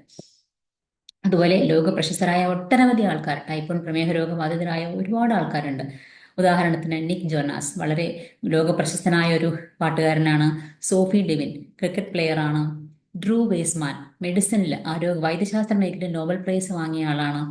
ടൈലർ ആഡംസ്, ഒരു പീഡിയാട്രിക് ICU നഴ്സായിട്ട് ജോലി ചെയ്യുന്നു. അതോടൊപ്പം മൗണ്ടനറിങ്, അതായത് കൊടുമുടികൾ താണ്ടുക എന്ന ഒരു ഹോബിയും കൂടി അദ്ദേഹത്തിനുണ്ട്. അപ്പൊ ഇതൊന്നും ടൈപ്പ് 1 ഡയബറ്റീസ് ഇത്തരം ആഗ്രഹങ്ങൾക്കോ ഒരിക്കലും ഒരു തടസ്സമായിട്ടില്ല. ഇവരുടെ ഉദാഹരണങ്ങളൊക്കെ നമ്മുടെ കുഞ്ഞുങ്ങൾക്ക് വളരെയധികം പ്രചോദനമേകേണ്ടതാണ്. വസീം അക്രം നമ്മുടെ കുഞ്ഞുങ്ങളെല്ലാം പരിചയമായ ഒരു വ്യക്തിയാണ്. പാകിസ്ഥാൻ ടീമിലെ ക്രിക്കറ്റ് പ്ലെയർ ആണ്. അദ്ദേഹം കുട്ടിക്കാലത്തെ ടൈപ്പ് 1 ഡയബറ്റീസ് രോഗബാധിതനാണ്. ടൈപ്പ് 1 ഡയബറ്റീസ് ഉള്ള നിരവധി കുട്ടികൾ അവരുടെ കഴിവുകൾ നേടുകയും വിവിധ മേഖലകളിൽ പ്രൊഫഷണലായി മാറുകയും ചെയ്തിട്ടുണ്ട്.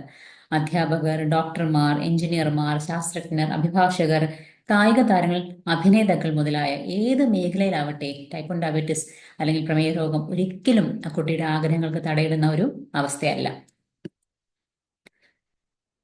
ഈ അനുഭവങ്ങൾ അവരോട് പങ്കുവെച്ച് അവരുടെ ആത്മവിശ്വാസം കൂട്ടുകയും അതോടൊപ്പം അവരുടെ കൂട്ടുകാരെ ഇതിനെപ്പറ്റി ബോധവാന്മാരാക്കി അവർ തമ്മിലുള്ള പരസ്പര സഹകരണം കൂട്ടുകയും വർദ്ധിപ്പിക്കുകയും ചെയ്യുകയാണെങ്കിൽ തീർച്ചയായും സ്കൂളിൽ നല്ലൊരു അന്തരീക്ഷം